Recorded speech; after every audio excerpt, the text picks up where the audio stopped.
प्रथमं वक्रतुण्डं च एकदन्तं द्वितीयकम् एकादशं गणपतिं द्वादशं तु गजाननं द्वादशैतानि नामानि त्रिसन्ध्ययः पठे नरः न च विघ्नभयं तस्य सर्वसिद्धिकरं प्रभो.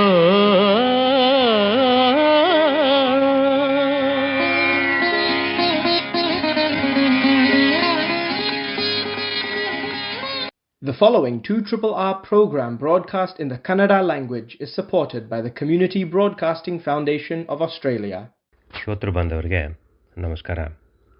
ಇವತ್ತಿನ 2RRR ಸಿಡ್ನಿ ಕನ್ನಡವಾಣಿ ಬಾನುಲಿ ಕಾರ್ಯಕ್ರಮಕ್ಕೆ ನಿಮ್ಮನ್ನು ಆತ್ಮೀಯವಾಗಿ ಸ್ವಾಗತ ಕೋರ್ತಾ ಇದ್ದೀನಿ. ನಾನು ಮಹೇಶ್. ಇವತ್ತು ದಿನಾಂಕ ಏಪ್ರಿಲ್ ತಿಂಗಳ 19ನೇ ತಾರೀಕು ಭಾನುವಾರ. ಇವತ್ತಿನ ನಮ್ಮ 2RRR ಸಿಡ್ನಿ ಕನ್ನಡವಾಣಿ ಬಾನುಲಿ ಕಾರ್ಯಕ್ರಮ ಪ್ರೀ ರೆಕಾರ್ಡ್ ಆಗಿದೆ. ಸ್ಟುಡಿಯೋಯಿಂದ ಲೈವ್ ಆಗಿ ಮೂಡಿ ಬರ್ತಾ ಇಲ್ಲ, ಧ್ವನಿ ಮುದ್ರಣಗೊಂಡಿದೆ. ಹಾಗಾಗಿ ನೀವು ನಮ್ಮ ಸ್ಟುಡಿಯೋಗೆ ಕರೆ ಮಾಡೋಕ್ಕೆ ಆಗಲ್ಲ. ಇವತ್ತಿನ ನಮ್ಮ ಕಾರ್ಯಕ್ರಮ ಸವಿ ನೆನಪು ಸಾವಿರ ನೆನಪು ಸಾವಿರ ಕಾಲ ಕುಸವೆಯದ ನೆನಪು ಎದೆಯಾಳದಲ್ಲಿ ಬಚ್ಚಿಕೊಂಡಿರುವ ಅಚ್ಚಳಿಯದ ನೂರೊಂದು ನೆನಪು.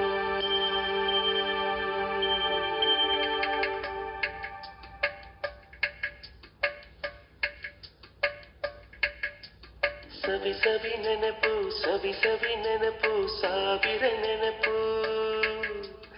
ಎದೆಯಾಳದಲ್ಲಿ ಬಚ್ಚಿಕೊಂಡಿರುವ ಅಚ್ಚಳಿಯದ ನೂರೊಂದು ನೆನಪು.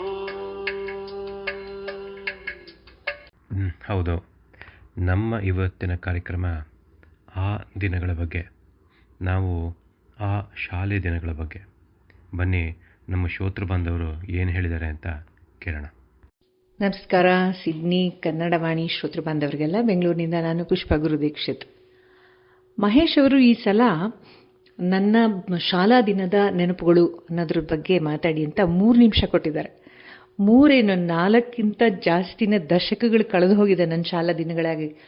ಆದರೆ ಮಾತಾಡೋಕ್ಕೆ ಸಿಕ್ಕಿರೋದು 3 ನಿಮಿಷ. ಹಾಗಾಗಿ I just try to compile everything. ಆ ದಿನಗಳ ನೆನಪು ಖಂಡಿತ ಮಾಸಕ್ಕೆ ಸಾಧ್ಯನೇ ಇಲ್ಲ. ಯಾಕೆಂದರೆ ಬೆಂಗಳೂರು ಅನ್ನೋದು ಅವಾಗ ಸ್ವರ್ಗ ಥರ ಇತ್ತು. ನಾವು ಶಾಲೆಗಳಿಗೆಲ್ಲ ನಡ್ಕೊಂಡೇ ಹೋಗ್ತಾ ಇದ್ವು. ನನ್ನ ಮನೆ ಇದ್ದಿದ್ದು ಅಶೋಕ ಪಿಲ್ಲರ್ ಹತ್ರ, ಜಯನಗರದಲ್ಲೇ ನನ್ನ ಬಾಲ್ಯ ಎಲ್ಲ ಹೆಚ್ಚು ಕಳೆದಿದ್ದು. ಅಲ್ಲಿಂದ ರಾಣಿ ಸರಳಾದೇವಿ ಸ್ಟಾಪಿಗೆ ಬರೋಕ್ಕೆ ಆಲ್ಮೋಸ್ಟ್ 1-2 ಕಿಲೋಮೀಟ್ರ್ ಅಂತೂ ಆಗ್ತಾಯಿತ್ತು. ಆ ಉದ್ದಕ್ಕೂ ನಡ್ಕೊಂಬರೋ ದಾರಿದು ನೆನಪು ಕೂಡ ನನಗೆ ಹಾಗೆ ಹಚ್ಚ ಹಸಿರಾಗಿದೆ. ಆ ಎಲೆಗಳೆಲ್ಲ ಮರದಿಂದ ಬಿದ್ದಿದ್ರೆ ಆ ರೋಡ್ ಪೂರ್ತಿ ಮರಗಳೇ ಇದೆ. ನಡ್ಕೊಂಡು ಹೋಗ್ತಾಯಿದ್ರೆ ಚರಪರ ಚರಪರ ಅಂತ ಫ್ರೆಂಡ್ಸ್ಗಳೆಲ್ಲರ ಜೊತೆ ನಡ್ಕೊಂಡು ಹೋಗೋದು. ಸ್ಕೂಲಿಗೆ ದಾರಿ ಕಳೆಯೋದೇ ಗೊತ್ತಾಗ್ತಾ ಇರಲಿಲ್ಲ. ಅಥವಾ ದಾರಿಲಿ ಒಂದು ಚಿಕ್ಕ ಕಲ್ಲೇನಾದ್ರು ಸಿಕ್ಕಿದ್ರೆ ಅದನ್ನು ಒಳ್ಳೆ ಫುಟ್ಬಾಲ್ ಥರ ಒದ್ಕೊಂಡು ಶಾಲೆ ತನಕ ಹೋಗಿದ್ದು ಉಂಟು. ಸ್ಕೂಲಲ್ಲೂ ಅಷ್ಟೇ ತುಂಬ ಸಿಂಪಲ್ಲಾಗಿ ಒಳ್ಳೆ ಮಿತ್ರರ ಜೊತೆ ಎಲ್ಲ ಆಟ ಆಡಿಕೊಂಡು ತುಂಬ ಚೆನ್ನಾಗಿ ಕಳೆದಂಥ ನೆನಪಿದೆ. ಸ್ಕೂಲ್ ಪಕ್ಕನೇ ಒಂದು ಪಾರ್ಕ್ ಇತ್ತು.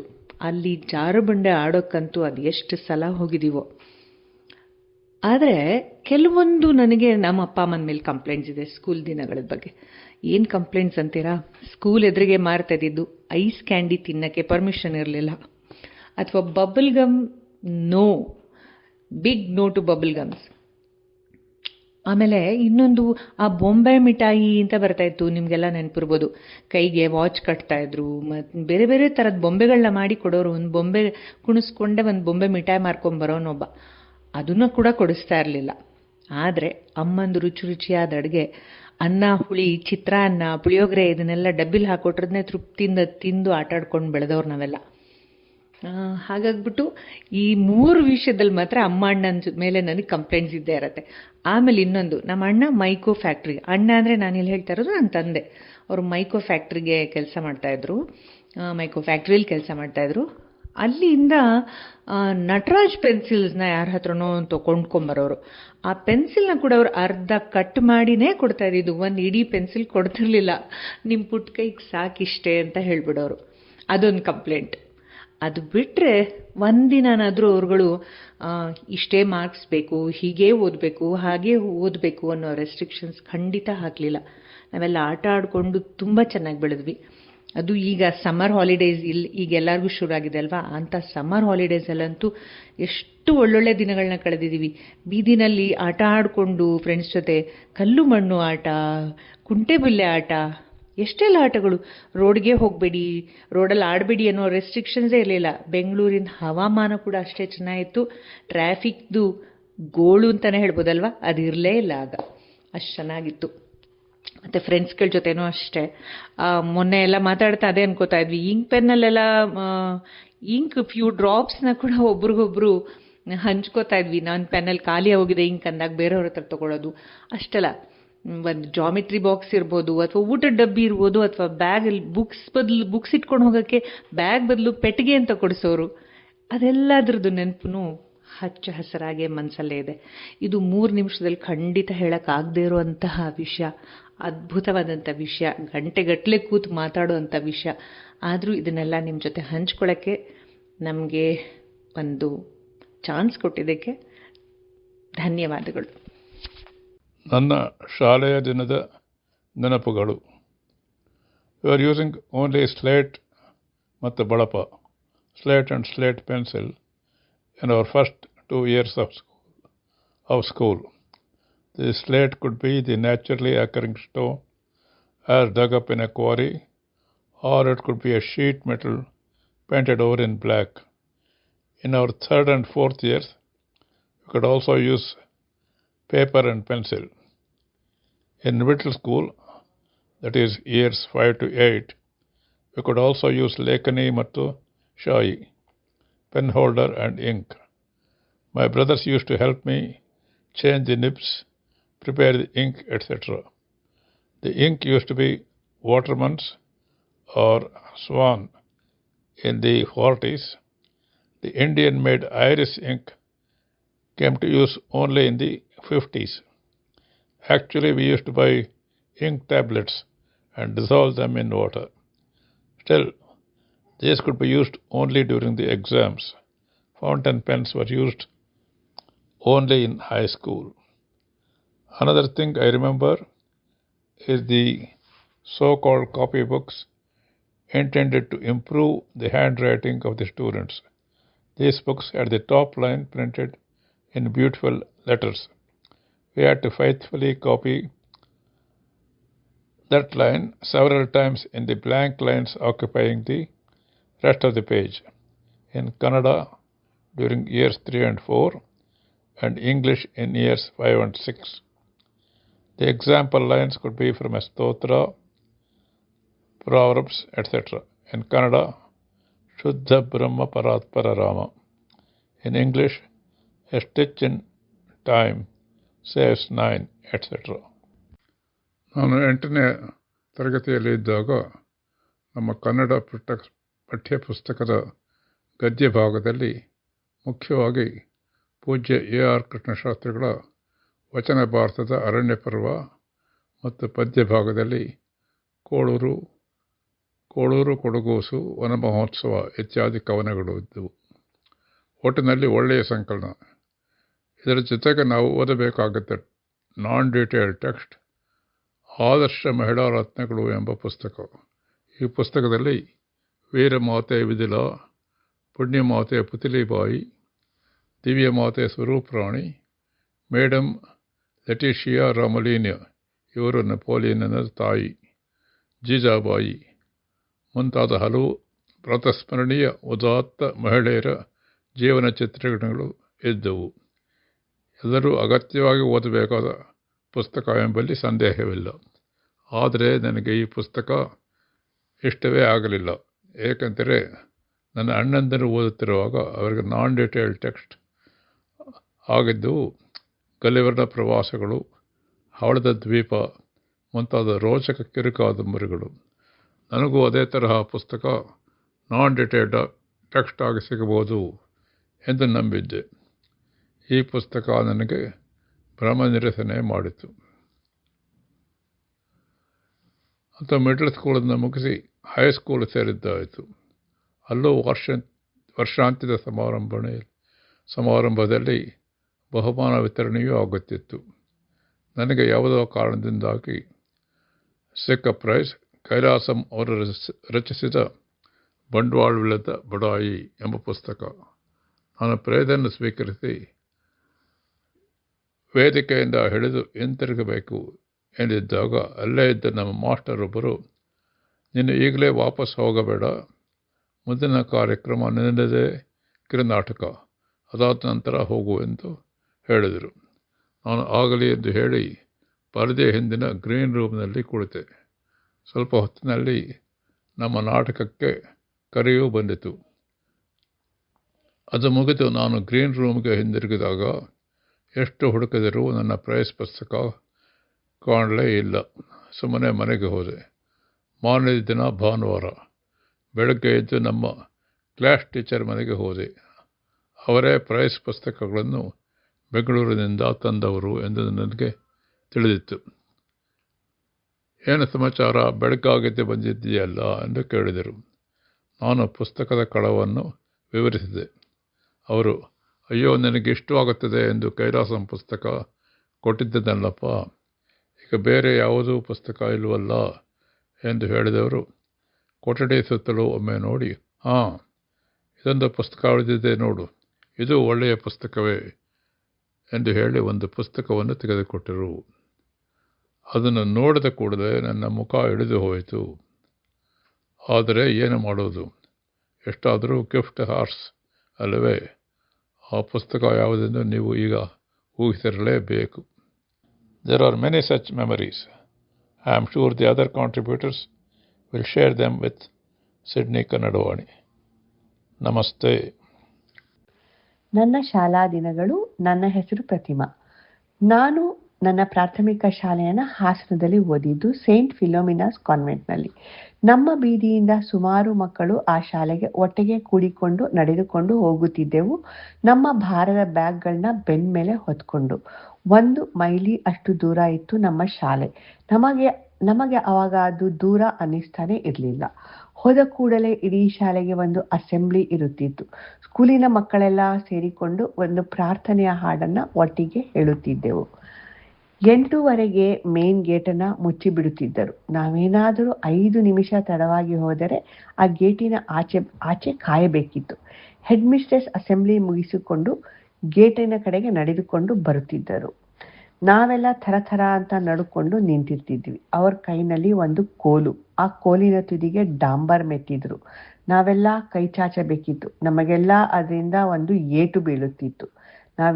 ನಾವಿನೆಂದಿಗೂ ಶಾಲೆಗೆ ಲೇಟಾಗಿ ಹೋಗಬಾರದು, ಆ ಥರದ ಏಟು ಬೀಳುತ್ತಿತ್ತು.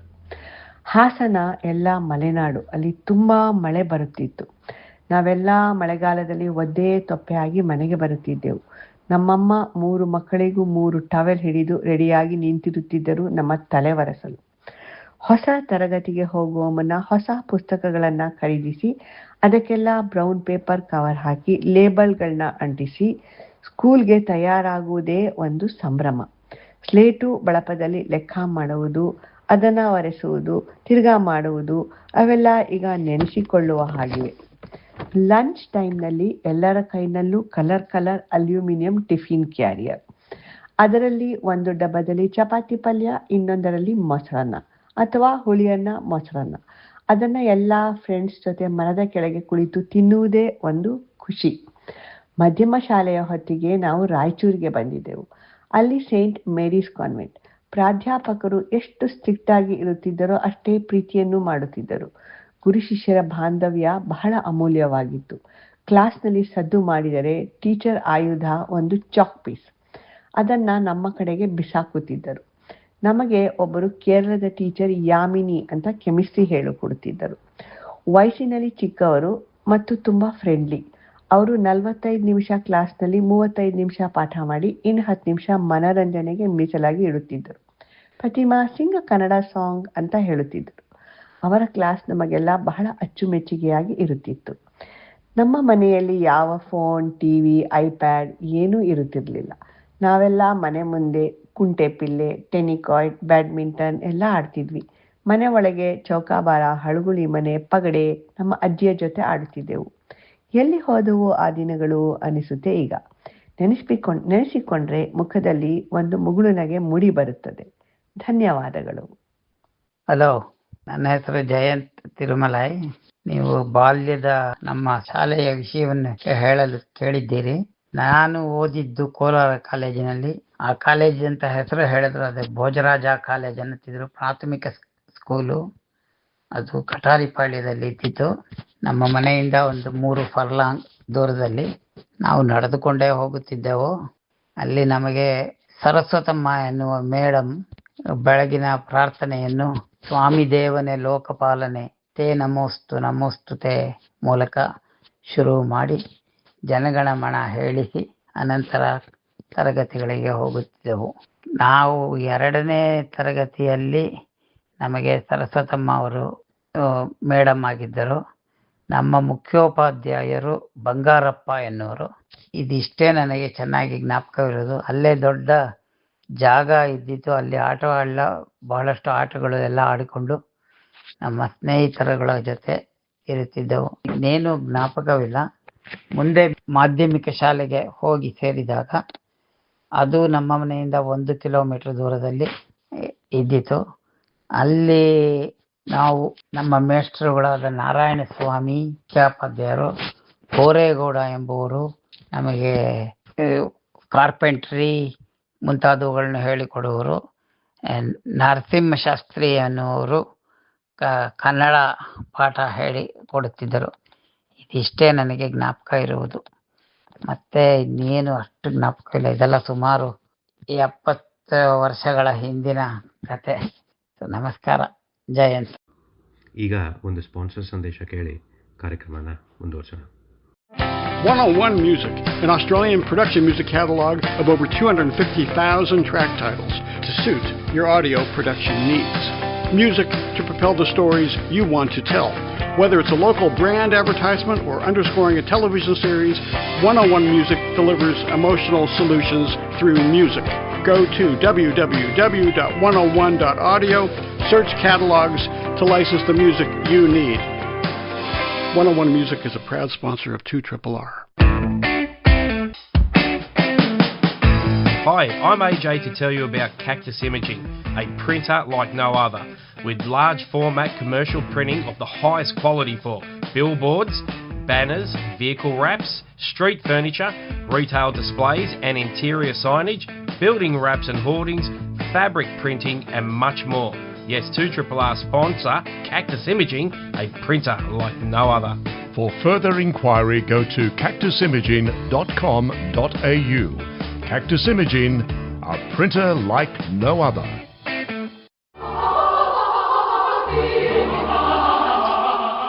Macquarie Singers is a welcoming choir and no experience or auditions are required to join. Rehearsals are at Northride Uniting Church and via Zoom. Sound files are provided for practice at home.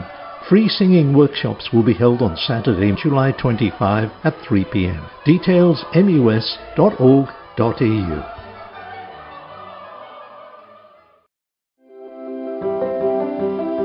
Local 2RRR sponsor, Community Bank Northride, loves giving back to our community. Last year alone, they invested 94% of their prior year's net profit after tax towards a bunch of local initiatives. All made possible because you choose to bank with them. Proudly part of Bendigo Bank, Community Bank Northride in Cox's Road Mall. ನೀವು ಕೇಳ್ತಾ ಇದ್ದೀರಾ 2RRR Sydney Kannadavani ಬಾನುಲಿ ಕಾರ್ಯಕ್ರಮ. ಇವತ್ತಿನ ಕಾರ್ಯಕ್ರಮ pre recorded, live ಆಗಿ ಸ್ಟುಡಿಯೋಯಿಂದ ಮೂಡಿ ಬರ್ತಾ ಇಲ್ಲ.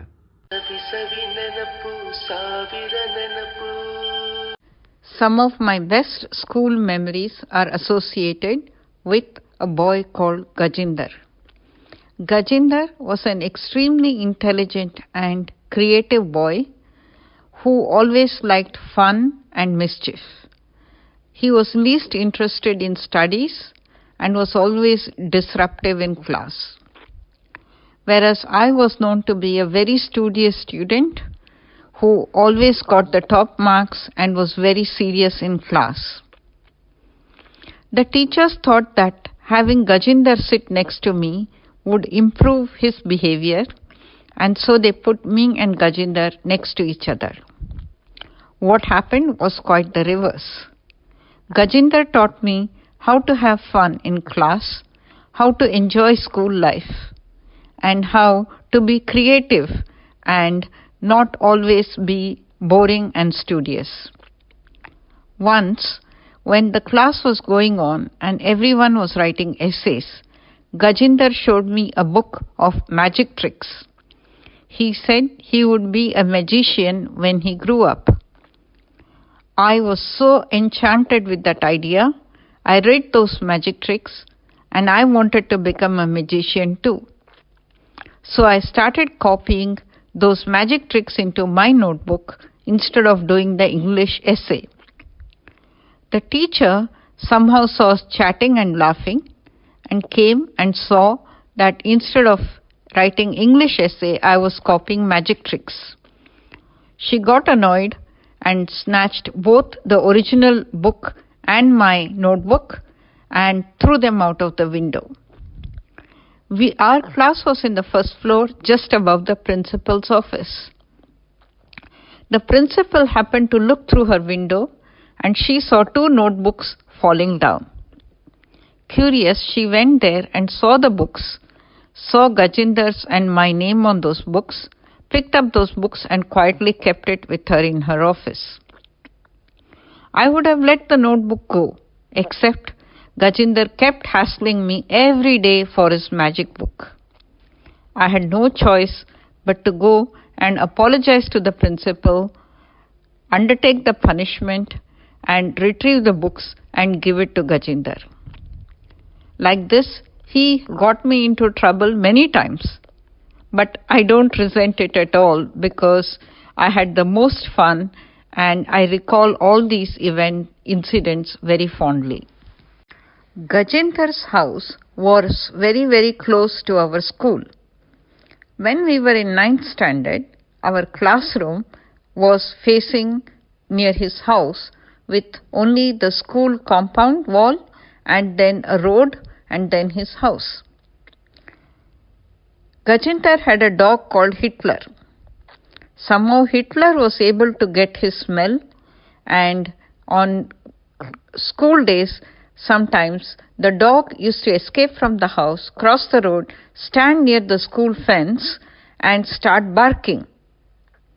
Now, no one need to know that the dog belonged to Gajinder, but out of his own guilt and embarrassment, during class, he would look to the side and say, "Hitler, shh, Hitler, shh." And the teacher used to get very annoyed at him and think that he was responsible for bringing the dog near the classroom. We, of course, had a great time laughing at this situation. Gajinder once challenged me that our Hindi teacher was not actually reading our answers and homework, and she was just correcting it and putting tick marks without reading. To prove his point, he said that once on a full essay about Gandhiji, he would write Takluji, as in Baldy, instead of Gandhiji, everywhere in that whole exam, and we would see if the teacher spotted it or not. So he wrote the whole Gandhi Jeevan Deepika using the word Takluji instead of Gandhiji everywhere, submitted it, and true to what he said, our Hindi teacher, Mrs. Rajput, marked all the answers and gave him marks, and she did not even realize what had happened. When we got the answers back, he showed me what had happened, and both of us burst out laughing. The teacher, of course, caught me and said, "What is happening? Why are you laughing and disrupting the class?" I could not say what had happened because then I would be giving Gajinder away. But at the same time, I could not keep quiet either. But I was loyal to my friend and kept quiet and never explained why I was laughing, and one more round of punishment I had to bear. Sydney Kannadavani ಬಾನುಲಿ ಕಾರ್ಯಕ್ರಮದ ಶ್ರೋತೃಗಳೆಲ್ಲರಿಗೂ ನಾನು ಭುವಿ ಸಲ್ಲಿಸುವ ಶುಭಾಶಯಗಳು. ನನ್ನ ತಂದೆ ಭಾರ್ಗವರಾಮ್ ಅವರಿಗೆ recording ಮಾಡಲು ಆಗದ ಕಾರಣ ಅವರು ಕಳುಹಿಸಿದ ಹಾಸ್ಯ ಘಟನೆಯನ್ನು ನಾನು ಓದಿ ತಿಳಿಸುತ್ತಿದ್ದೇನೆ. ಇದು ಅವರ ಶಾಲಾ ದಿನಗಳ ಸವಿನೆನಪು. ಇದರ ಟೈಟಲ್ ಬಂದು ಮಸಾಲೆ ದೋಸೆಯ ಕಂಪು. 1955ರಲ್ಲಿ ಶಿವಮೊಗ್ಗದಲ್ಲಿನ 6th ಮಿಡಲ್ ಸ್ಕೂಲ್ನಲ್ಲಿ ಓದುತ್ತಿದ್ದೆ. ಒಂದು ದಿನ ಶಾಲೆಗೆ ನಡೆದುಕೊಂಡು ಹೋಗುತ್ತಿದ್ದಾಗ ರಸ್ತೆಯ ಮೇಲೆ ₹1 ನಾಣ್ಯ ಬಿದ್ದಿದ್ದು ಕಂಡು ಎದೆ ಡವಡವ ಎಂದು ಹೊಡೆದುಕೊಳ್ಳುತ್ತಿತ್ತು. ಯಾರಾದರೂ ಗಮನಿಸುತ್ತಿದ್ದಾರಾ ಎಂದು ಸುತ್ತಲೂ ನೋಡಿ ಆ ನಾಣ್ಯವನ್ನು ಎತ್ತಿಕೊಂಡು ಖಾಕಿ ಚಡ್ಡಿ ಜೇಬಿನಲ್ಲಿ ಇಟ್ಟುಕೊಂಡೆ. ಕ್ಲಾಸ್ ನಡೆಯುತ್ತಿದ್ದಾಗ ಆಗಾಗ್ಗೆ ಜೇಬಿನಲ್ಲಿ ರೂಪಾಯಿ ಇರುವುದನ್ನು ಗ್ಯಾರಂಟಿ ಮಾಡಿಕೊಳ್ಳುತ್ತಿದ್ದೆ. ನನ್ನ ಆಡ್ ಬಿಹೇವಿಯರ್ ಗಮನಿಸಿದ ಮೇಷ್ಟ್ರು, "ಏ ರಾಮ, ಏನಾಗಿದೆಯೋ ನಿನಗೆ?" ಎಂದು ಪ್ರಶ್ನಿಸಿದರು. ಎದ್ದು ನಿಂತು, "ಬೆಳಗ್ಗೆ ತಿಂಡಿ ತಿಂದಿಲ್ಲ, ಹಸುವಾಗ್ತಿದೆ" ಎಂದು ಹೇಳಿದೆ. ನೋಡಿ, ಒಂದು ಸಣ್ಣ ಗಿಲ್ಟ್ ಹೇಗೆ ಸಿರಕ್ಕನೆ ಸುಳ್ಳು ಹೇಳಲು ಇನ್ಸ್ಪೈರ್ ಮಾಡುತ್ತದೆ ಎನ್ನುವುದಕ್ಕೆ ಇದೊಂದು ಬೆಸ್ಟ್ ಎಕ್ಸಾಂಪಲ್. ಅರ್ಧ ಗಂಟೆ ತಡ್ಕೋ, ಊಟದ ಬೆಲ್ ಆಗುತ್ತೆ ಎಂದು ಹೇಳಿ ಪಾಠ ಮುಂದುವರಿಸಿದರು ಮೇಷ್ಟ್ರು. ಸಂಜೆ 3:30ಗೆ ಶಾಲೆ ಮುಗಿದ ಬೆಲ್ ಆದ ನಂತರ ಸರಸರನೆ ಮನೆಗೆ ಹೊರಟೆ. ಕ್ಲಾಸ್ ಅವರ್ಸ್ನಲ್ಲಿ ಡಿಸೈಡ್ ಮಾಡಿಕೊಂಡಂತೆ ಉಡುಪಿ ಹೋಟೆಲ್ಗೆ ಹೋಗಿ ನನ್ನ ಪ್ರೀತಿಯ ಮಸಾಲೆ ದೋಸೆ ಆರ್ಡರ್ ಮಾಡಿದೆ. ಆಗ 1 ಆಣೆಗೆ 2 ಖಾಲಿ, 1.5 ಆಣೆಗೆ ಪ್ಲೇನ್ ಮತ್ತು 2 ಆಣೆಗೆ ಮಸಾಲೆ ದೋಸೆ ಸಿಗುತ್ತಿತ್ತು. ₹1ಗೆ 16 ಆಣೆ. ದೋಸೆ ತಿಂದ ಬಿಲ್ ಕೊಡುವಾಗ ₹1 ಕಾಯಿನ್ ಕೊಟ್ಟೆ. ನನ್ನ ತಂದೆ ಪರಿಚಯ ಇದ್ದ ಸಾಹುಕಾರ, "ಏನು, ರೂಪಾಯಿ ಯಾರು ಕೊಟ್ಟಿದ್ದು?" ಎಂದು ಪ್ರಶ್ನಿಸಿದರು. ಮತ್ತೊಮ್ಮೆ ಹೊಸ ಸುಳ್ಳು ಹೇಳಬೇಕಾಯಿತು. "ಅಪ್ಪ ಅಮ್ಮ ಬಜಾರ್ಗೆ ಹೋಗಿದ್ದಾರೆ, ಸಂಜೆ ತಿಂಡಿ ತಿನ್ನುವಂತೆ ಕೊಟ್ಟರು" ಎಂದು ಹೇಳಿ ಅವರು ವಾಪಸ್ಸು ಕೊಟ್ಟ 14 ಆಣೆ ಜೇಬಿನಲ್ಲಿ ಇಟ್ಟುಕೊಂಡೆ. ಶಿವಮೊಗ್ಗದಲ್ಲಿನ ಕಾಸ್ಟ್ಲಿಯೆಸ್ಟ್ ಈಟರಿ ಗೋಪಿ ಹೋಟೆಲ್ನಲ್ಲಿ 4 ಆಣೆಗೆ 1 ಮಸಾಲೆ ದೋಸೆ, 2 ದೋಸೆ ತಿಂದು ಉಳಿದ ದುಡ್ಡಿನಲ್ಲಿ ಇನ್ನಿತರ ಹೋಟೆಲ್ನಲ್ಲಿ ತಿನ್ನುವ ಬಗ್ಗೆ ಪ್ಲಾನ್ ಮಾಡಿದಾಗ ಐ ಫೆಲ್ಟ್ ಮೈಸೆಲ್ಫ್ ಇಲೇಟೆಡ್. ಮನೆಗೆ ಬರುತ್ತಿದ್ದಂತೆ ನನ್ನ ತಾಯಿ, "ಯಾಕೋ ಲೇಟು?" ಎಂದು ಕೇಳಿದ್ದಕ್ಕೆ ಸುಳ್ಳು ಹೇಳಲು ತಡವರಿಸುತ್ತಾ ಇದ್ದಾಗ ಅವರು, "ಏನು, ಮಸಾಲೆ ದೋಸೆ ವಾಸನೆ ಬರ್ತಿದೆ, ದುಡ್ಡು ಕತ್ಕೊಂಡು ಹೋಗಿದ್ಯಾ?" ಎಂದಾಗ ಒಮ್ಮೆಲೆ ಅಳು ಬಂದು ಎಲ್ಲವನ್ನೂ ಹೇಳಿದೆ. ಅವರು, ರಸ್ತೆಯಲ್ಲಿ ಸಿಗುವ ಹಣ ಪೀಡೆ ಕಣೋ, ಚಿಲ್ಲರೆ ತೆಗಿ ಎಂದಾಗ 14 ಆಣೆ ತೆಗೆದುಕೊಟ್ಟೆ. ಅದಕ್ಕೆ ಅವರು ಇನ್ನೂ 2 ಆಣೆ ಸೇರಿಸಿ ಮನೆ ಹತ್ತಿರ ಇದ್ದ ಶ್ರೀ ಆಂಜನೇಯ ಸ್ವಾಮಿ ದೇವಸ್ಥಾನ ಹುಂಡಿಯಲ್ಲಿ ಹಾಕಿಸಿದರು. ಹೀಗೆ ನಾನು ತಿನ್ನಬೇಕಾದ ದೋಸೆ ಹುಂಡಿಗೆ ಹೋಯಿತು.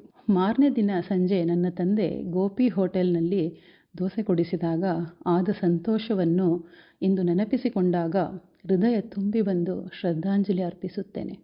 ವಂದನೆಗಳೊಂದಿಗೆ ಭಾರ್ಗವರಾಮ್ ಬಿ. ನಮಸ್ಕಾರ, ನಾನು ಅನು ಶಿವರಾಮ್ ಮಾತಾಡ್ತಾ ಇರೋದು. ಶಾಲೆಯ ದಿನಗಳ ಬಗ್ಗೆ ಒಂದಿಷ್ಟು ನೆನಪುಗಳು. ಸವಿ ನೆನಪುಗಳು ಬೇಕು, ಸವಿಯಲಿ ಬದುಕು. ಶಾಲೆಯ ದಿನಗಳು ಅಂದ್ರೆ ಸವಿ ನೆನಪುಗಳ ಮೆರವಣಿಗೆನೆ ಬಂದ್ಬಿಡುತ್ತೆ ಕಣ್ಮುಂದೆ.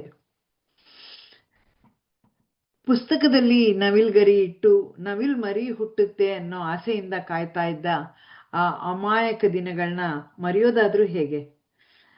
ಮೈಸೂರಿನ ಅವಿಲಾ ಕಾನ್ವೆಂಟ್ ಪ್ರೈಮರಿ ಸ್ಕೂಲ್ನಲ್ಲಿ ಅಜ್ಜಿ ಮಿಸ್ನಿಂದ ಹಿಡಿದು ನನ್ನ ಸಾಹಿತ್ಯಾಸಕ್ತಿಗೆ ಪ್ರೋತ್ಸಾಹ ನೀಡಿದ CN ಮಂಗಳ, LS ಶೇಷಗಿರಿರಾಯರವರೆಗೂ ಕಲಿಸಿದ ಎಲ್ಲ ಗುರುಗಳಿಗೂ ನನ್ನ ನಮನಗಳು. ಶಾಲೆಯಲ್ಲಿ ಕಲಿತ ಗಣಿತ, ವಿಜ್ಞಾನ, ಭೂಗೋಳ ಎಷ್ಟು ನೆನಪಿದೆಯೋ ಗೊತ್ತಿಲ್ಲ. ಆದರೆ ಇಂದಿಗೂ ನನ್ನ ಮನಸ್ಸಿನಲ್ಲಿ ಜಾಗೃತವಾಗಿರುವುದು ಶಾಲೆಯಲ್ಲಿ ಮೂಡಿಬಂದ ಭಾಷಾಭಿಮಾನ, ದೇಶಾಭಿಮಾನಗಳು. ಬೇಸಿಗೆ ರಜೆಯಲ್ಲಿ ಓದುತ್ತಿದ್ದ ಅಜೇಯ, ಆತ್ಮಾಹುತಿ, ಭಾರತ ಭಾರತಿ ಪುಸ್ತಕ ಸರಣಿಯ ಪ್ರಭಾವ, ಟೀಚರ್ಸ್ ಜೊತೆ, ಫ್ರೆಂಡ್ಸ್ ಜೊತೆ ನಡೆಸುತ್ತಿದ್ದ ಸಂಭಾಷಣೆ, ಅಂತರ ಕಾಲೇಜು ಚರ್ಚಾಕೂಟ, ಅಂತರ ಶಾಲೆಯ ಚರ್ಚಾಕೂಟ, ನಾಟಕ ಸ್ಪರ್ಧೆಗಳು ಇಂದಿಗೂ ಮನದಲ್ಲಿ ಹಚ್ಚ ಹಸಿರು. ಪ್ರೈಮರಿ ಶಾಲೆ ಓದಿದ್ದು ಮೈಸೂರಿನಲ್ಲಿ. ಶಾಲಾ ದಿನಗಳಲ್ಲಿ ಅರಮನೆಯಲ್ಲಿ ನಡೆಯುತ್ತಿದ್ದ ಹಬ್ಬಗಳು, ದಸರಾ ಉತ್ಸವ, ಎಲ್ಲ ಶಾಲೆಗಳು ಭಾಗವಹಿಸುತ್ತಿದ್ದ ಯೂತ್ ರ್ಯಾಲಿ, ಅದೊಂಥರ ಯೂತ್ ವಾರೇ ಆಗೋಗೋದು. ಅದರಲ್ಲಿ ಶಾಲೆಗಳ ಮಧ್ಯದ ಒಂದು ಸ್ನೇಹಮಯ ಪೈಪೋಟಿ. 1-2 ನೆನಪುಗಳು. ಶಾಲೆಯ ಗೇಟ್ನ ಆಚೆ ಸಿಗುತ್ತಿದ್ದ ಉಪ್ಪು ನಲ್ಲಿಕಾಯಿ, ಮುಸುಕಿನ ಜೋಳ ಹಾಗೂ 10 ಪೈಸೆ ಐಸ್ ಕ್ಯಾಂಡಿ ರಸ ಸೋರಿ ಯೂನಿಫಾರ್ಮ್ ಮೇಲೆ ಒಂದು ತೆಗಿಯಕ್ಕಾಗದೇ ಇರೋ ಕಲೆ ಉಳಿಸ್ಬಿಡೋದು, ಅದೇ ರೀತಿ ಬಾಲ್ಯದ ನೆನಪುಗಳು ಸಹ ಮನದ ಮೇಲೆ ಎಂದಿಗೂ ಉಳಿಯೋ ಒಂದು ನೆನಪಾಗಿ ನಿಂತುಬಿಟ್ಟಿದೆ. ಈಗ ವಾಟ್ಸ್ಯಾಪ್ನ ವರದಾನದಿಂದ ಹಳೆಯ ಗೆಳೆಯರು 1ನೇ ಕ್ಲಾಸಲ್ಲಿ 2ನೇ ಕ್ಲಾಸಲ್ಲಿ ಜೊತೆಲಿ ಕೂತು ಓದ್ದವರು, ಮುಂದೆ ಡಿಗ್ರಿ ಪೋಸ್ಟ್ ಗ್ರ್ಯಾಜುಯೇಷನಲ್ಲಿ ಸಹ ಜೊತೆಯಲ್ಲಿ ಓದೋರು ಎಲ್ಲರದ್ದು ಗ್ರೂಪ್ಗಳಾಗಿ ಎಲ್ಲರ ಜೊತೆ ಸಂಪರ್ಕ ಇರೋದ್ರಿಂದ ಈ ಮಧ್ಯದ 40-50 ವಯಸ್ಸಾಗಿರೋದೇ ಗೊತ್ತಾಗಲ್ಲ. ಇನ್ನೂ ಪ್ರೈಮರಿಯಲ್ಲಿ ಇದ್ದ ಅನುಭವನೇ ಆಗ್ತಾ ಇದೆ. ಧನ್ಯವಾದಗಳು. ನಮಸ್ಕಾರ ಸ್ನೇಹಿತರೆ, ನಾನು ನಿಮ್ಮ ಶಶಿ ಮಾತಾಡ್ತಾ ಇರೋದು. ಇವತ್ತು ನಾನು ನಿಮ್ಮನ್ನು ಕಾಲಚಕ್ರದ ಹಿಂದೆ ನನ್ನ ಬಾಲ್ಯದ ದಿನಗಳಿಗೆ ಕರ್ಕೊಂಡು ಹೋಗ್ತಾ ಇದ್ದೀನಿ. ನನ್ನ ವಿದ್ಯಾಭ್ಯಾಸ ಶುರುವಾಗಿದ್ದು ಒಂದು ಪುಟ್ಟ ಹಳ್ಳಿಯ ನರ್ಸರಿ ಶಾಲೆಯಲ್ಲಿ. ಇವತ್ತಿಗೂ ಆ ಟೀಚರ್ ಮುಖ, ಆ ಕ್ಲಾಸ್ ರೂಮ್ ಎಲ್ಲವೂ ಕಣ್ಣಿಗೆ ಕಟ್ಟಂತಿದೆ. ಅಷ್ಟೇ ಯಾಕೆ, ಕುಸ್ತಿ ಪಂದ್ಯದಲ್ಲಿ ನನ್ನನ್ನು ಚೆಚ್ಚಿ ಹಾಕಿದ್ದ ಹುಡುಗನೂ ಇನ್ನೂ ಜ್ಞಾಪಕ ಇದ್ದಾನೆ ನೋಡಿ. ಬಹಳ ವರ್ಷಗಳ ಹಿಂದೆ, ಅಂದರೆ 2008ರಲ್ಲಿ ನಾನು ಹಳ್ಳಿಗೆ ತಿರುಗಾ ಹೋಗಿದ್ದೆ. ನನ್ನ ಟೀಚರ್ ಮನೆ ಅಂತ ನೆನಪಿದ್ದ ಒಂದು ಮನೆ ಮುಂದೆ ಹೋಗಿ ನಿಂತ್ಕೊಂಡೆ. ಒಳಗಡೆಯಿಂದ ನನ್ನ ಪ್ರಾಯದ ಒಬ್ಬ ಮಹಿಳೆ ಆಚೆ ಬಂದು, ಏನು ಬೇಕಾಗಿತ್ತು ನಿಮಗೆ ಅಂತ ಕೇಳಿದ್ರು. ನಾನು ಹಳೆಯ ನೆನಪುಗಳನ್ನು ಹೇಳಿ, ಇದು ನಮ್ಮ ಟೀಚರ್ ಮನೆ ಆಗಿತ್ತೋ ಏನೋ ಅಂತ ಕೇಳಿದೆ. ಅವರು ಆವಾಗ ನಾನು ಆ ಟೀಚರ್ ಮಗಳೇ ಎಂದಾಗ ನನಗೆ ಆಶ್ಚರ್ಯ ಅಷ್ಟಿಷ್ಟಲ್ಲ. ಅದೇ ಹಳ್ಳಿಯಲ್ಲಿ ನಾನು ನೋಡದೇ ಇರದ ನನ್ನ ಅಕ್ಕ ತನ್ನ 6ನೇ ವಯಸ್ಸಿನಲ್ಲೇ ತೀರಿಕೊಂಡಿದ್ದು, ಆ ನೋವು ಕೂಡ ಹಾಗೇ ಇದೆ ನೋಡಿ. ಇನ್ನು ಮೈಸೂರಿನ ದಿನಗಳನ್ನು ಮರೆಯೋಕ್ಕೆ ಸಾಧ್ಯನಾ? ನನ್ನ ಅಣ್ಣ ರಾಜ್, ಅದೇ ರೀ ಈಗ ಈ ರೇಡಿಯೋ ಪ್ರೋಗ್ರಾಮ್ ನಡೆಸ್ತಾ ಇದ್ದಾರಲ್ಲ ಅವರೇನೆ, ನನ್ನನ್ನು ಎತ್ಕೊಂಡು ನರ್ಸರಿಗೆ ಹೋಗೋಕ್ಕೆ ಬಂದಾಗ ಅವರ ಕುತ್ತಿಗೆಗೆ ಬಲವಾಗಿ ಕಚ್ಚಿದ್ದೆ.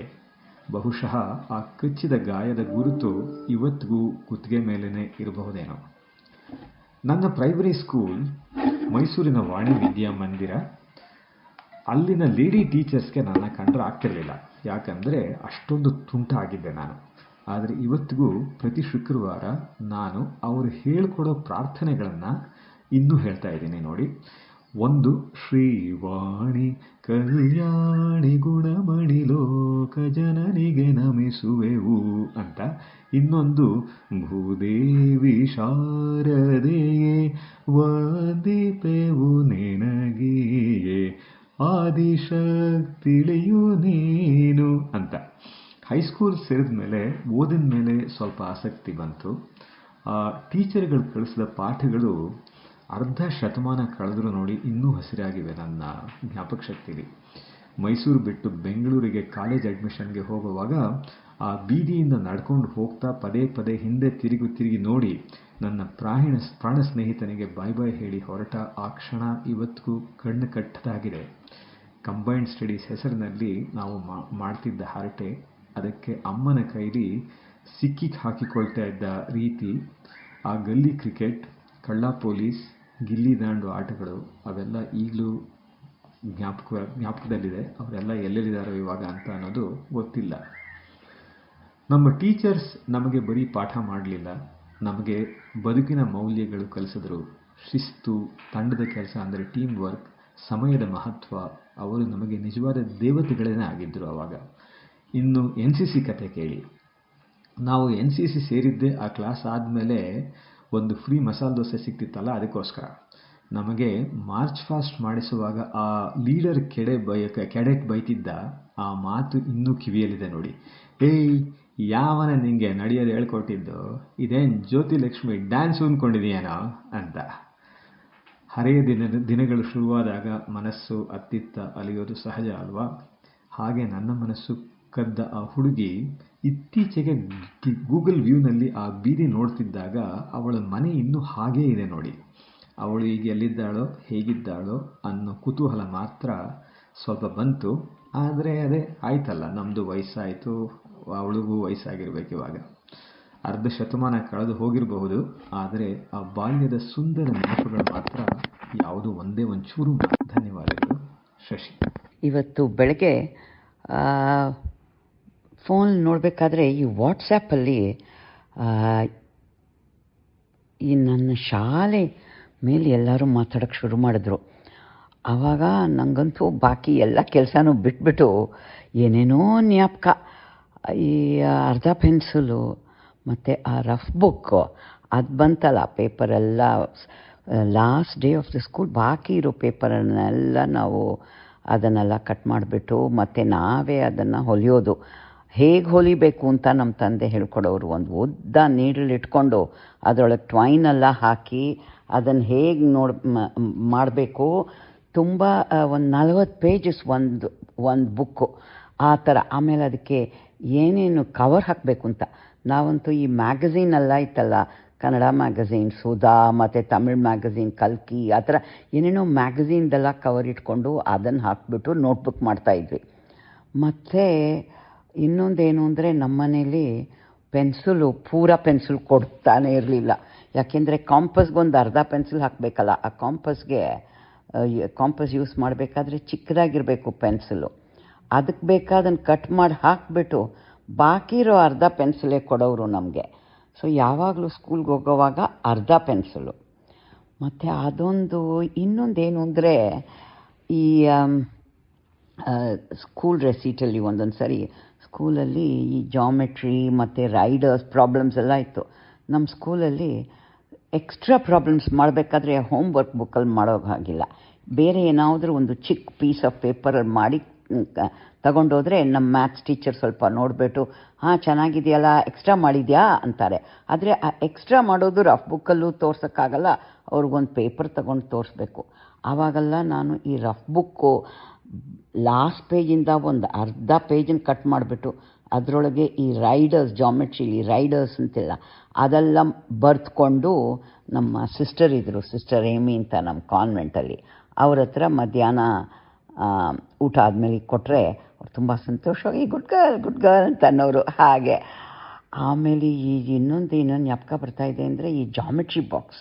ಅವಾಗ 2 ಥರದ ಜಾಮೆಟ್ರಿ ಬಾಕ್ಸ್ ಇತ್ತು. ಒಂದು ಚಿಕ್ಕದಾಗಿತ್ತು, ಇನ್ನೊಂದು ಗ್ರ್ಯಾಂಡಾಗಿ ಆರೆಂಜ್ ಆ್ಯಂಡ್ ರೆಡ್ ಗ್ಲೋಬ್ ಅಂತ. ಅದು ನಮ್ಮ ಅಜ್ಜಿ ಟ್ರಂಕಲ್ಲಿ ಲಾಕ್ ಮಾಡಿ ಇಟ್ಕೊಂಡ್ಬಿಡೋರು. ಎಕ್ಸಾಮ್ ದಿವಸ ಮಾತ್ರ, ಪರೀಕ್ಷೆ ದಿವಸ ಅದನ್ನು ತೆಗೆದು ದೇವ್ರ ಮನೇಲಿ ಇಟ್ಬಿಟ್ಟು ಮತ್ತು ಎಲ್ಲ ಚೆನ್ನಾಗಿ ಮಾಡಮ್ಮ, 100 ಮಾರ್ಕ್ ತೊಗೊಂಡು ಬರಬೇಕು ಮ್ಯಾಥ್ಸಲ್ಲಿ ಅಂತ ಹೇಳ್ಕೊಡೋರು. ಒಂಥರ ನಮಗೆ ಎಲ್ಲ ಒಂದೊಂದು ಚಿಕ್ಕ ಸಾಮಾನು, ಇಂಕ್ ಪೆನ್ನು, ಆ ಪೆನ್ ನೋಡಿದ್ರೆ ಕೈಯೆಲ್ಲ ಇಂಕ್ ಮಾಡಿಕೊಂಡು ಒಂದೊಂದು ಜ್ಞಾಪಕನೂ ಅಂದ್ಕೊಂಡ್ರೆ ಇವತ್ತಂತೂ ನಾನೇನೋ ಬರಿತಾ ಇದ್ದೆ. ಬಟ್ ಈ ವಾಟ್ಸಪ್ಪಲ್ಲಿ ನೋಡ್ಕೊಂಡು ಹಳೆ ಜ್ಞಾಪಕನೇ ಬರ್ತಾಯಿತ್ತು. Thank you Kannada radio Mahesh for this opportunity. ಇದು ಒಂಥರ ಇವತ್ತು ನನಗೆ ತುಂಬ ಸಂತೋಷ ಆಯಿತು. ಈ ಹಳೆ ಸ್ಕೂಲದ ಜ್ಞಾಪಕ, ನಮ್ಮ ಶಾಲೆ ಜ್ಞಾಪಕ ಎಲ್ಲ ಬರ್ತಾ. Thank you for this opportunity. Uma Srinivasan here. ಎಲ್ಲರಿಗೂ ಧನ್ಯವಾದಗಳು. ಶಾಲೆ ದಿನಗಳು ಅಂದರೆ ಎಲ್ಲರಿಗೂ ಒಂದು ಯೂನಿವರ್ಸಲ್ ಕಾನ್ಸ್ಟೆಂಟ್. ನಿಮಗೆ ಎಷ್ಟೇ ವಯಸ್ಸಾಗಿರ್ಬೋದು, ಬಟ್ ನೀವು ಶಾಲೆ ದಿನ ಅಂತ ಹೇಳಿದ್ರೆ, ಇಲ್ಲ ನಿಮ್ಮ ಶಾಲೆ ದಿನಗಳ ಬಗ್ಗೆ ನೀವು ಮೆಲುಕು ಹಾಕೊಳ್ಳಿ ಅಂದರೆ ನಿಮಗೆ ಮುಖದ ಮೇಲೆ ಒಂದು ಮುಗುಳ್ನಗು ಬಂದೇ ಬರುತ್ತೆ.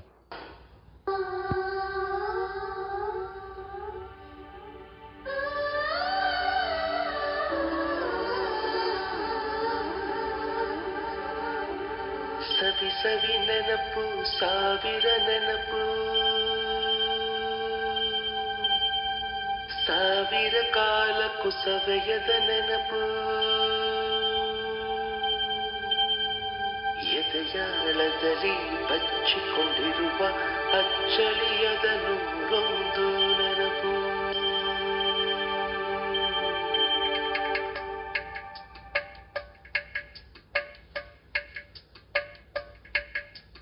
ಸವಿ ಸವಿ ನೆನಪು, ಸವಿ ಸವಿ ನೆನಪು, ಸಾವಿರ ನೆನಪು, ಎದೆಯಾಳದಲ್ಲಿ ಬಚ್ಚಿಕೊಂಡಿರುವ ಅಚ್ಚಳಿಯದ 101 ನೆನಪು. ಏನೋ ಒಂದು ತೊರೆದ ಹಾಗೆ, ಯಾವುದೋ ಒಂದು ಪಡೆದ ಹಾಗೆ, ಅಮ್ಮನ ಮಡಿಲ ಹಬ್ಬಿದ ಹಾಗೆ, ಕಣ್ಣಂಚಲ್ಲಿ ಕಣ್ಣೀರ ನೆನಪು.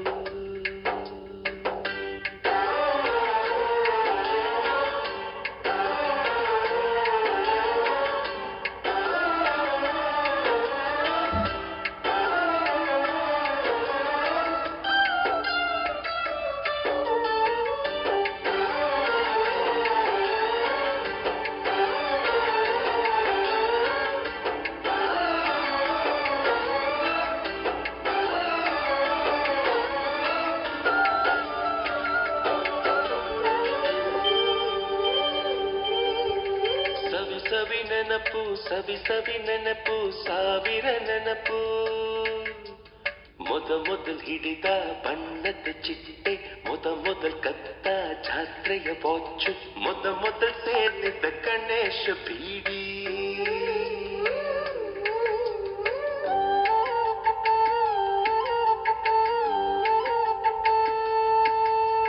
ಮೊದಲ್ ಕೂಡಿದ ಹುಂಡಿಯ ಕಾಸು ಮೊದಲ್ ಕಂಡ ಟೂರಿಂಗ್ ಸಿನಿಮಾ ಮೊದಲ್ ಗೆದ್ದ ಕಬಡ್ಡಿ ಆಟ ಮೊದಲಿದ್ದ ಹಳ್ಳಿಯ ಗರಿಮನೆ ಮೊದಲಿಂದ ಕೈ ತುತ್ತೂಟ ಮೊದಲಾಡಿದ ಚುಕ್ಕುಬುಕ್ಕು ಪಯಣ ಮೊದಲಳಿಸಿದ ಗೆಳೆಯನ ಮರಣ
ಸವಿ ನೆನಪು ಸಾವಿರ ನೆನಪು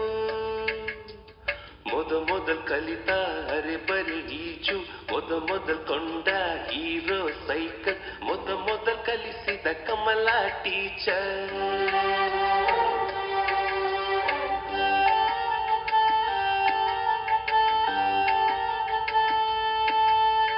ಮೊದಲ್ ತಿಂದ ಅಪ್ಪನ ಏಟು ಮೊದಲಾದ ಮೊಣಕೈ ಗಾಯ ಮೊದಲ್ ತೆಗೆಸಿದ ಕಲರ್ ಫೋಟೋ ಮೊದಲಾಗಿ ಚಿಗುರಿದ ಮೀಸೆ ಮೊದಲಾಗಿ ಮೆಚ್ಚಿದ ಹೃದಯ ಮೊದಲ್ ಬರೆದ ಪ್ರೇಮದ ಪತ್ರ ಮೊದಲಾಗಿ ಪಡೆದ ಮುತ್ತು ಸವಿ ನೆನಪು ಸವಿ ನೆನಪು ಸಾವಿರ ನೆನಪು ಸವಿ ನೆನಪು ಸವಿ ನೆನಪು ಸಾವಿರ ನೆನಪು. ಇನ್ನೊಂದು ಸ್ಪಾನ್ಸರ್ ಸಂದೇಶ ಕೇಳಿ ಕಾರ್ಯಕ್ರಮನ ಮುಂದುವರಿಸೋಣ. Are you or a loved one in need of an aged care facility? The St Elizabeth Aged Care Facility and Nursing Home is situated in Dean Park, just 40 minutes drive from Sydney CBD, on a beautifully landscaped and leafy 3.9 hectares. There are group therapy sessions with qualified staff, spiritual counselling, outings and celebrations for birthdays and Catholic holidays. For more information, please contact the St Elizabeth Aged Care Facility and Nursing Home at 1 Simons Road, Dean Park, 2761, or telephone 8818 8500. The St Elizabeth Aged Care Facility is a proud sponsor of 2RRR. Do you know how to tell the difference between a genuine Australian banknote and a counterfeit one? Fake ones are currently being used across the North Shore and northern western suburbs, but they could be anywhere. So what should you do if you come across a banknote that you suspect is counterfeit? Well, there are three things. Store it, note it, and report it. You are well within your rights to refuse to accept a banknote if you have concerns about it, but please remember, under no circumstances should you take actions that may jeopardise your safety or that of others. For more details, search counterfeit-detection-reference-guide.pdf.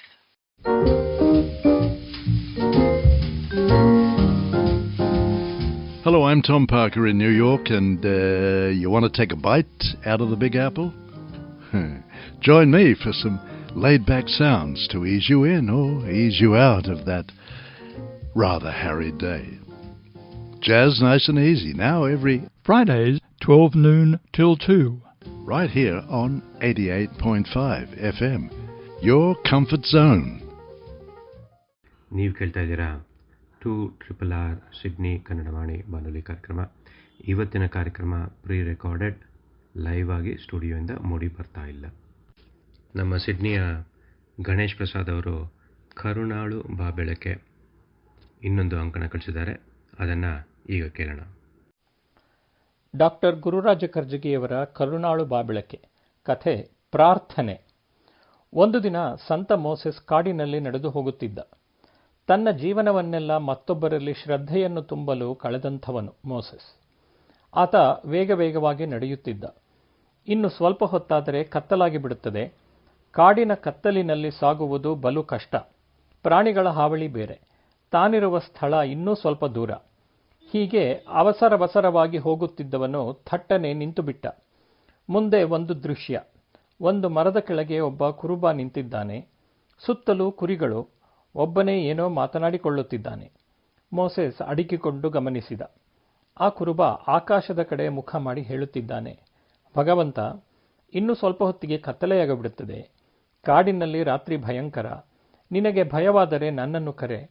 ನಾನು ಜೊತೆಯಾಗಿರುತ್ತೇನೆ. ನಿನಗೆ ಯಾರು ಅಡಿಗೆ ಮಾಡುತ್ತಾರೋ, ಹಸಿವೆ ಆದರೆ ನನಗೆ ಹೇಳು, ನಾನು ಚೆನ್ನಾಗಿ ಅಡಿಗೆ ಮಾಡುತ್ತೇನೆ. ಪಾಪ ನಿನಗೆ ಯಾರು ಸ್ನಾನ ಮಾಡಿಸುತ್ತಾರೆ, ನನಗೆ ಹೇಳು, ನಾನು ನಿನ್ನನ್ನು ಸ್ವಚ್ಛವಾಗಿ ಇಡುತ್ತೇನೆ. ನೋಡು, ನನ್ನ ಕುರಿಗಳನ್ನು ಒಂದರ ಮೈಯಲ್ಲೂ ಹುಳವಿಲ್ಲ. ನಿನ್ನ ಪ್ರಪಂಚ ತುಂಬಾ ದೊಡ್ಡದು. ಸುತ್ತಾಡಿ ಕಾಲು ನೋಯುವುದಿಲ್ಲವೇ? ನನ್ನನ್ನು ಕೂಗು, ನಾನು ನಿನ್ನ ಕಾಲು ಒತ್ತಿ ನೋವು ತೆಗೆಯುತ್ತೇನೆ. ಮೋಸೆಸ್ಗೆ ಕೋಪ ಬಂತು. ಇದೆಂಥ ಪ್ರಾರ್ಥನೆ! ಕುರುಬನ ಹತ್ತಿರ ಹೋಗಿ ಚೆನ್ನಾಗಿ ಬೈದ. ಕುರುಬ ಗಾಭರಿಯಾಗಿ ಹೇಳಿದ, ಸ್ವಾಮಿ, ನಾನು ಅಕ್ಷರಹೀನ. ನಾನು ಕುರಿಯ ಹತ್ತಿರ ಮಾತನಾಡುತ್ತೇನೆ. ಅದನ್ನೇ ಸ್ವಲ್ಪ ಬದಲಾಯಿಸಿ ದೇವರಿಗೆ ಹೇಳಿದೆ, ಕ್ಷಮಿಸಿ. ಮೋಸೆಸ್ ಕನಿಕರದಿಂದ ಅವನಿಗೆ ಯಾವ ಪ್ರಾರ್ಥನೆ ಯಾವಾಗ ಹೇಗೆ ಹೇಳಬೇಕು ಎಂಬುದನ್ನು ಕಲಿಸಿಕೊಟ್ಟು ಅಲ್ಲಿಂದ ಹೊರಟ. ಅವನಿಗೆ ಸಮಾಧಾನ. ಒಬ್ಬ ಅಶಿಕ್ಷಿತ ವ್ಯಕ್ತಿಗೆ ಪ್ರಾರ್ಥನೆಯ ವಿಧಿಯನ್ನು ಕಲಿಸಿಕೊಟ್ಟೆನಲ್ಲ ಎಂದು. ಸ್ವಲ್ಪ ಮುಂದೆ ಹೋದಾಗ ಆಕಾಶವಾಣಿಯಾಯಿತು.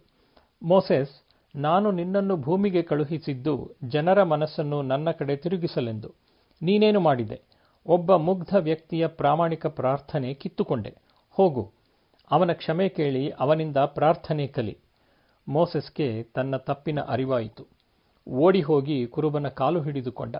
ಗೆಳೆಯ, ನಿನ್ನ ಪ್ರಾರ್ಥನೆ ಭಗವಂತನನ್ನು ಸೇರಿತು, ನನ್ನದಲ್ಲ. ಭಗವಂತ ಅಕ್ಷರಗಳನ್ನು, ಧ್ವನಿಯನ್ನು ಕೇಳುವುದಿಲ್ಲ. ಅವುಗಳ ಹಿಂದಿನ ಅರ್ಥತೆಯನ್ನು, ಸಮರ್ಪಣೆಯನ್ನು ಸ್ವೀಕರಿಸುತ್ತಾನೆ. ಪ್ರಾರ್ಥನೆ ಶಬ್ದದ ಆಡಂಬರವಲ್ಲ, ಅದು ಭಗವಂತನೊಂದಿಗೆ ನಾವು ನಡೆಸುವ ಹೃದಯ ಸಂವಾದ. ಧನ್ಯವಾದಗಳು. ಧನ್ಯವಾದಗಳು ಗಣೇಶ್ ಪ್ರಸಾದ್. ಹೀಗೆ ನಿಮ್ಮ ಅಂಕಣಗಳು ಬರ್ತಾನೆ ಇರಲಿ. ಬೆಂಗಳೂರಿನಿಂದ ಶ್ರೀಮತಿ ಪುಷ್ಪಾ ದೀಕ್ಷಿತ್ ಅವರು ಭಾಗವತ ಅದರ ಬಗ್ಗೆ ಒಂದು ಅಂಕಣ ಕಳಿಸಿದ್ದಾರೆ. ಈಗ ಕೇಳೋಣ ಬನ್ನಿ. ನಮಸ್ಕಾರ. ಶ್ರೀಮದ್ ಭಾಗವತ ಪುರಾಣಗಳ ರಾಜ. ಪಿಬಂತಿಯೇ ಭಗವತ ಆತ್ಮನಃ ಸತಾಂ ಕಥಾಮೃತಂ ಶ್ರವಣಪುಟೇಷು ಸಂಭೃತಂ ಪುನಂತಿತೆ ವಿಷಯ ವಿದೂಷಿತಾಶಯಂ ವ್ರಜಂತಿ ತಚ್ಚರಣ ಸರೋರುಹಾಂತಿಕಂ. ಸತ್ಪುರುಷರ ದೆಸೆಯಿಂದ ಹರಿಕಥಾಮೃತವನ್ನ ಕೇಳಿ ಯಾರು ತಮ್ಮ ಕಿವಿಗಳೆಂಬ ಬಟ್ಟಲಿನಲ್ಲಿ ತುಂಬಿ ಕುಡಿಯುತ್ತಾರೋ ಅವರು ವಿಷಯ ಭೋಗಗಳಿಂದ ಕಲುಷಿತವಾದ ಅಂತಃಕರಣವನ್ನ ಪರಿಶುದ್ಧಗೊಳಿಸಿಕೊಂಡು ಶ್ರೀ ಭಗವತ್ಪಾದ ಕಮಲವನ್ನ ಹೊಂದುತ್ತಾರೆ ಅಂತ ಇದರ ಅರ್ಥ. ಇವತ್ತು ನಾನು ನಿಮಗೆ ಮುರಳೀಧರ್ ಜೋಶಿ ಅವರು ಬರೆದಿರುವಂತಹ ಒಂದು ಲೇಖನವನ್ನ, ಶ್ರೀಮದ್ ಭಾಗವತದ ಮೇಲಿರುವಂತಹ ಲೇಖನವನ್ನ ನಿಮ್ಮ ಮುಂದೆ ಪ್ರಸ್ತುತಪಡಿಸ್ತಾ ಇದ್ದೀನಿ.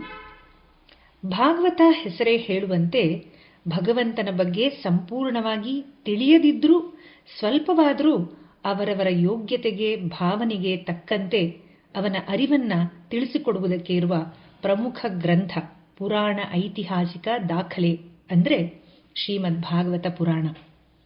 ದೇವರು ಜೀವರಾಶಿಗಳ ದೃಷ್ಟಿಯಲ್ಲಿ ಕೌತುಕಮಯನು, ರಹಸ್ಯವಾಗಿ ಅರ್ಥ ಆಗದವನಂತೆ ಕಂಡುಬರ್ತಾನೆ. ಏಕೆಂದರೆ ಅವನ ಮಹಿಮೆ ಆಳೆತ್ತರ ಮತ್ತು ಅವನ ಗುಣಗಳು ಯಾರಿಂದಲೂ ಯಾವ ಸಮಯದಲ್ಲೂ ಸಂಪೂರ್ಣವಾಗಿ ತಿಳಿಯಲು ಸಾಧ್ಯವೇ ಆಗೋದಿಲ್ಲ.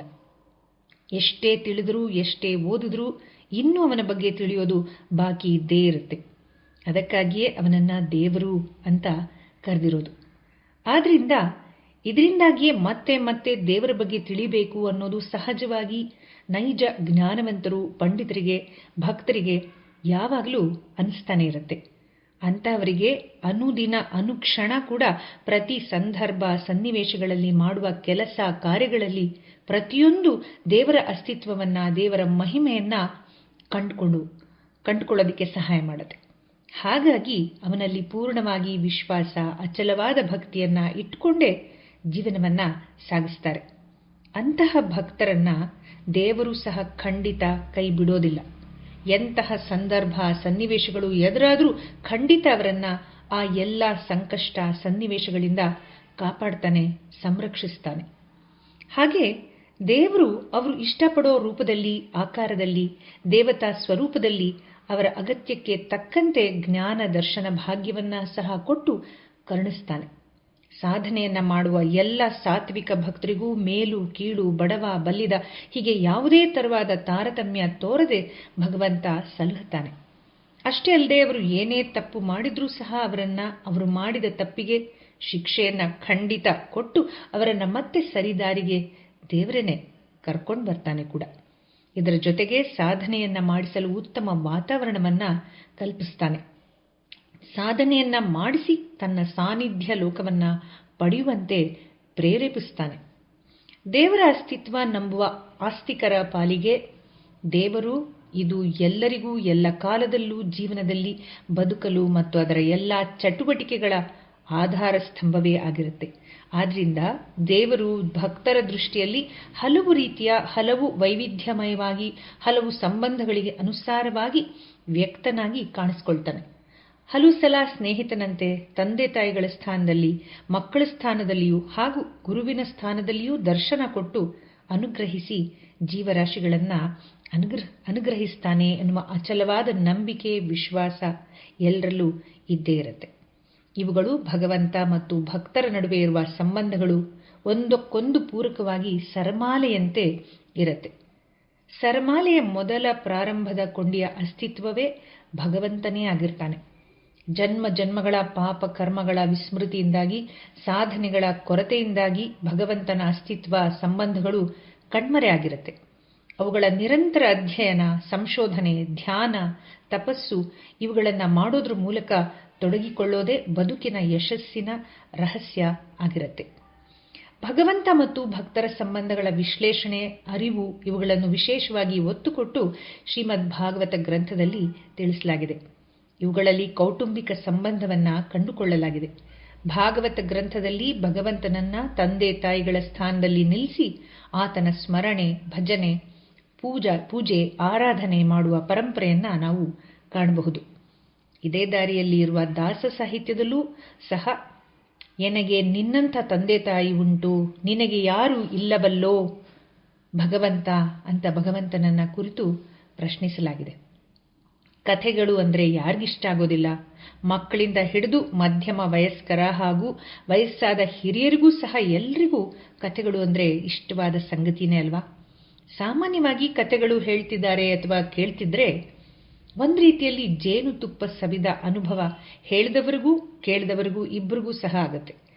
ಸಾಮಾನ್ಯ ಕಥೆಗಳು ಈ ಹಂತದಲ್ಲಿ ಇರುವಾಗ ಇನ್ನು ದೇವರ ಕುರಿತು ಕಥೆ, ಸ್ವಾರಸ್ಯಕರ ಘಟನೆಗಳು ಆಸ್ತಿಕ ಭಕ್ತರ ಪಾಲ್ಗಂತೂ ಅಮೃತಪಾನ ಮಾಡಿದ ಅನುಭವ ಲಭಿಸುತ್ತೆ.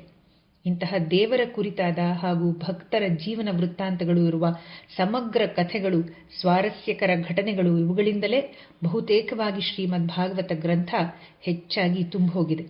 ಆದ್ರಿಂದಲೇ ಈ ಗ್ರಂಥಕ್ಕೆ ಶ್ರೀಮದ್ ಭಾಗವತ ಕಥಾಮೃತ ಸಾರ ಗ್ರಂಥ ಅಂತಾನೆ ಪ್ರಾಜ್ಞರು ಗುರುತಿಸ್ತಾರೆ. ಇಲ್ಲಿ ಬರೋ ಕಥೆಗಳು ಸಮಾಜದ ಸಾಂಸ್ಕೃತಿಕ ಪರಂಪರೆಯ ಬದುಕಿಗೆ ಭದ್ರ ಬುನಾದಿಯನ್ನ ಒದಗಿಸಿಕೊಟ್ಟಿದೆ. ಅಷ್ಟೇ ಅಲ್ಲದೆ ಪೀಳಿಗೆಯಿಂದ ಪೀಳಿಗೆಗೆ ಬಹುತೇಕ ಆರಂಭದ ಕಾಲದಿಂದಲೂ ಕೇವಲ ಶ್ರವಣ ರೂಪದಿಂದ ಹರಡುತ್ತಾ ಬಂದಿದೆ. ದ್ವಾಪರ ಯುಗದಲ್ಲಿ ಸಾಕ್ಷಾತ್ ಪರಮಾತ್ಮ ಗುರು ವೇದವ್ಯಾಸರಾಗಿ ಅವತರಿಸಿ ಬರ್ತಾರೆ. ಈ ವೇದವ್ಯಾಸರ ಅವತಾರ ಕಾರ್ಯ ಕೇವಲ ಜ್ಞಾನ ಕಾರ್ಯ, ಅಧ್ಯಯನ, ಸಂಶೋಧನಾ ಮತ್ತು ಪ್ರಸರಣಕ್ಕಾಗಿ ಆಗಿರುತ್ತೆ. ಋಷಿ ಪರಂಪರೆಗೆ ಭದ್ರ ಬುನಾದಿ ವೇದವ್ಯಾಸ ಮಹರ್ಷಿಗಳು ಹಾಕ್ತಾರೆ. ದ್ವಾಪರ ಯುಗ ಮುಗಿದ ಮೇಲೆ ಕಲಿಯುಗ ಆರಂಭ ಆಗುತ್ತೆ.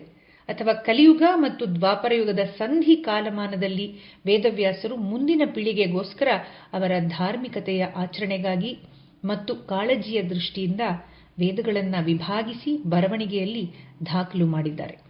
ಇವುಗಳ ಅರ್ಥ ತಿಳಿಸಲು ಉಪನಿಷತ್ತುಗಳ ದಾಖಲೆಯನ್ನು ಸಹ ಮರೆಯದಲೇ ಮಾಡಿದ್ದಾರೆ. ಶ್ರೀಯುತ ವೇದವ್ಯಾಸ ಮಹರ್ಷಿಗಳು ಅಷ್ಟೇ ಅಲ್ಲದೆ ಆಧ್ಯಾತ್ಮಿಕತೆಯ ಮಹಿಮೆ ತಿಳಿಸಲು 17 ಪುರಾಣಗಳನ್ನು ಬರೆದರು. ಆದರೂ ಅವರಿಗೆ ಭಗವಂತನ ಬಗ್ಗೆ ಇನ್ನೂ ಹೇಳೋದು ಬಾಕಿ ಇದೆ ಅಂತ ಅವರಿಗೆ ಅನಿಸ್ತು. ಇದರ ಬಗ್ಗೆ ತುಸು ಅಸಮಾಧಾನ ಸಹ ಅವರ ಮುಖದಲ್ಲಿ ಕಾಣ್ತಿತ್ತು. ನಂತರ ಇಂತಹ ಸಮಯದಲ್ಲಿ ಲೋಕವಿಹಾರ ಮಾಡುವಾಗ ಶ್ರೀಯುತ ನಾರದ ಮಹರ್ಷಿಗಳು ವೇದವ್ಯಾಸರ ಮಹರ್ಷಿಗಳ ಆಶ್ರಮವನ್ನ ಪ್ರವೇಶಿಸ್ತಾರೆ. ಗುರುಗಳ ಅಸಮಾಧಾನದ ಕಾರಣವನ್ನು ಅವರಿಂದಲೇ ಕೇಳಿ ತಿಳ್ಕೊಳ್ತಾರೆ. ನಾರದ ಮಹರ್ಷಿಗಳು ಬ್ರಹ್ಮದೇವರಿಂದ ಚತುಶ್ಲೋಕಿ ಭಾಗವತದ ಬಗ್ಗೆ ಉಪದೇಶ ಪಡ್ಕೊಂಡಿದ್ರು. ಇದುವರೆಗೂ ವೇದವ್ಯಾಸರಿಂದ ರಚಿತಗೊಂಡ ವೇದಗಳು, ಉಪನಿಷತ್ತುಗಳು, 17 ಪುರಾಣಗಳು ಬರೆದು ದಾಖಲು ಮಾಡಿರುವ ವಿಷಯ ವೇದವ್ಯಾಸ ಗುರುಗಳಿಂದ ಅವರಿಗೆ ತಿಳಿಯುತ್ತೆ. ವೇದವ್ಯಾಸರು ಹೇಳಿದ ವಿಷಯಗಳಲ್ಲಿ ಭಾಗವತದ ಬಗ್ಗೆ ಇಲ್ಲದಿರೋದನ್ನು ಅವರು ಗಮನಿಸ್ತಾರೆ. ಬಹುಶಃ ವೇದವ್ಯಾಸ ಗುರುಗಳ ಭಗವಂತನ ಬಗ್ಗೆ ಇರುವ ಚಿಂತೆಗೆ ಇದೇ ಕಾರಣ ಇರ್ಬೋದು ಅಂತ ನಾರದರಿಗೆ ಸಹಜವಾಗಿ ಅನಿಸತ್ತೆ. ಹಾಗಾಗಿ ಭಗವಂತನ ಕುರಿತಾದ ಶ್ರೀಮದ್ ಭಾಗವತ ಗ್ರಂಥ ರಚಿಸಬೇಕು ಅಂತ ವಿನಯಪೂರ್ವಕವಾಗಿ ಭಗವಂತನ ಅವತಾರವೇ ಆದ ಗುರುಗಳಾದ ವೇದವ್ಯಾಸರಲ್ಲಿ ವಿನಂತಿಸಿಕೊಳ್ತಾರೆ. ಅದರ ಪರಿಣಾಮವಾಗಿ ಇಡೀ ಜಗತ್ತಿಗೆ ಭಗವಂತನ ಬಗ್ಗೆ ಅಧಿಕೃತವಾಗಿ ತಿಳಿಸಿಕೊಡುವಂತಹ ಶ್ರೀಮದ್ ಭಾಗವತ ಗ್ರಂಥದ ರಚನೆ ಆಯಿತು. ಇದು ಪುರಾಣಗಳಲ್ಲೆಲ್ಲ ಪ್ರಮುಖವಾದದ್ದು ಮತ್ತು ಪುರಾಣಗಳ ರಾಜ ಅಂತ ಕರೆಸಿಕೊಳ್ತು. ಇದರ ಹೆಸರನ್ನು ಭಯ ಭಕ್ತಿಯಿಂದ ನೆನೆದು ಸ್ಮರಿಸಿದರೆ ಸಾಕು, ಜನ್ಮ ಜನ್ಮಗಳ ಪಾಪ ಪುಣ್ಯಗಳ ರಾಶಿ ಸುಟ್ಟು ಭಸ್ಮವಾಗುತ್ತೆ. ಪುಣ್ಯ ಕಾರ್ಯ ಮಾಡುವಂತೆ ಪ್ರೇರೇಪಿಸುತ್ತೆ ಕೂಡ. ಭಾರತೀಯ ರಮಣ ಮುಖ್ಯ ಪ್ರಾಣಾಂತರ್ಗತ ಸವಿತ್ರನಾಮಕ ಲಕ್ಷ್ಮೀ ವೆಂಕಟೇಶ ಪ್ರಿಯತಂ ಪ್ರಿಯತೋ ಭವತು ಸಂಪೂರ್ಣಂ. ಶ್ರೀ ಕೃಷ್ಣಾರ್ಪಣಮಸ್ತು, ಕೃಷ್ಣಾರ್ಪಣಮಸ್ತು, ಕೃಷ್ಣಾರ್ಪಣಮಸ್ತು. ಇವತ್ತಿನ ಕಾರ್ಯಕ್ರಮದ ಕೊನೆಗೆ ಬಂದಿದ್ದೇವೆ. ಇವತ್ತಿನ ಕಾರ್ಯಕ್ರಮದಲ್ಲಿ ಭಾಗವಹಿಸಿದ ಎಲ್ಲರಿಗೂ ಧನ್ಯವಾದಗಳು. ಹಾಗೂ ಮುಂದಿನ ವಾರದ ಕಾರ್ಯಕ್ರಮ ಕೇಳಲು ಮರೆಯಬೇಡಿ ಅಂತ ಹೇಳ್ತಾ ನಿಮ್ಮನ್ನು ಬೀಳ್ಕೊಡ್ತಾ ಇದ್ದೀನಿ. ನಿಮ್ಮ ಮಹೇಶ್. ನಮಸ್ಕಾರ. ಕನ್ನಡ ಉಳಿಸಿ, ಕನ್ನಡ ಬಳಸಿ, ಕನ್ನಡ ಬೆಳೆಸಿ. ಸರ್ವೇ ಜನಾಃ ಸುಖಿನೋ ಭವಂತು. ಧನ್ಯವಾದಗಳು. ಮೊದಲ್ ಹಿಡಿದ ಬಣ್ಣದ ಚಿಟ್ಟೆ, ಮೊದಲ್ ಕತ್ತ ಜಾತ್ರೆಯ ವಾಚು, ಮೊದಲ್ ಸೇರಿದ ಗಣೇಶ ಬೀಡಿ,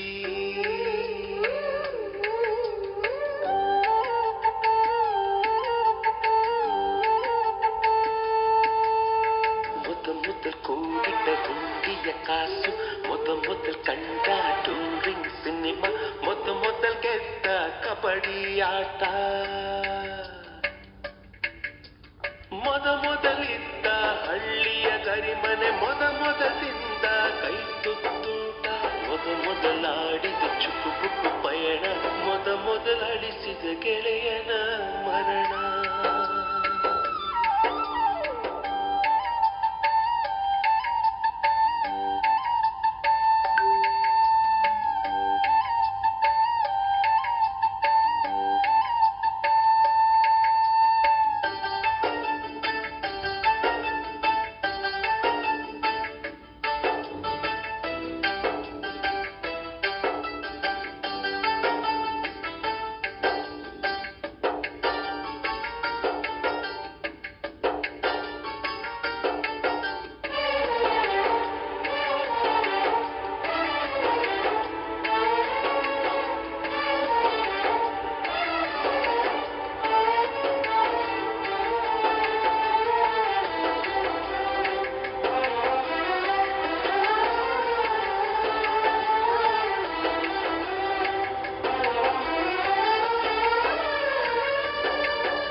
ಸವಿ ನೆನಪು, ಸಾವಿರ ನೆನಪು, ಮೊದಲ್ ಕಲಿತ ಅರೆಬರಿ ಈಜು, ಮೊದಲ್ ಕೊಂಡ ಹೀರೋ ಸೈಕಲ್, ಮೊದಲ್ ಕಲಿಸಿದ ಕಮಲಾ ಟೀಚರ್,